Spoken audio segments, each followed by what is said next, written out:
kundan beri nima telefoningizni ko'tarmaysiz? Uzr. Erkakmisiz o'zi?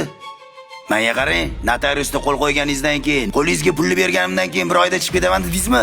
Bo'ldi qiling. 3 oydan beri erta, inni, 3 kun puchkun qilasiz aka. Короче, 1 soatdan keyin bo'shatib qo'yilaring uyga. Men tirikchilikda qolib ketaman, planim bor meni. Vatanga baqiring.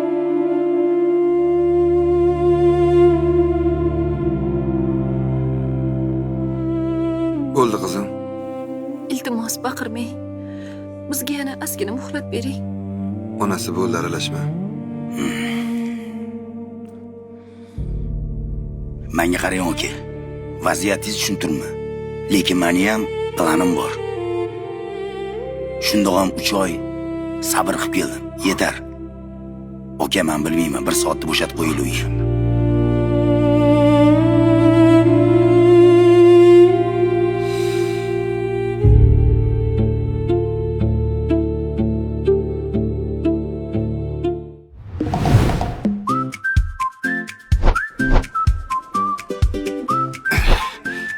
O'rtoq. Nimaga? Qachongacha mana shunaqa qoplarni tashib, shunaqa ishlarni qilib yurar ekanmiz a? Nimani aytay senga? O'rtoq, kecha bir tanishim bilan gaplashdim. Xo'sh. Onlayn orqali Hop, zo'r biznes qilsa bo'lar ekan. qo'ysenchi, tirikchiligini qilsenchi. Ko'ryapsan-ku, mana bozor ham oldingida emas. Hamma xaridorlar qochgan. Hech kim yo'q bozorda, qara. Oldinlari peshingacha 40 ta kartoshka qop sotardik. Hozir 10 ta qop kartoshka sotsak xursandmiz. Menga qara o'rtoq. Sen bunaqa narsalarga aralashma. Internet to'la firibgar. Tushundingmi? Hammasi bilmadim qatdan turib nimadir qilib pulni undirish. Shuni dardida. Senchi o'rtoq, firibgar deb o'tiraveramiz mana shunaqa qoplarni tashib.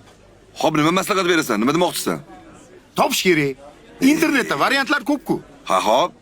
Ko'rasan hali. Topaman. Ha. Mana, kelib turing, sog' bo'ling. So'zingizni bersin. Rahmat. Assalomu alaykum. Biz sizni onlayn ishga taklif qilamiz. Vazifalar juda oddiy. Ananas Express havolasiga kirasiz, biz ko'rsatgan tovarlarga like bosasiz va ularni bizga skrin qilib jo'natasiz. Kuniga 2-3 soat vaqt ketadi. Qo'shimcha daromad olasiz. Biz bilan ishlayotgan savdogarlar bir kunda 2-3 million daromad topishadi.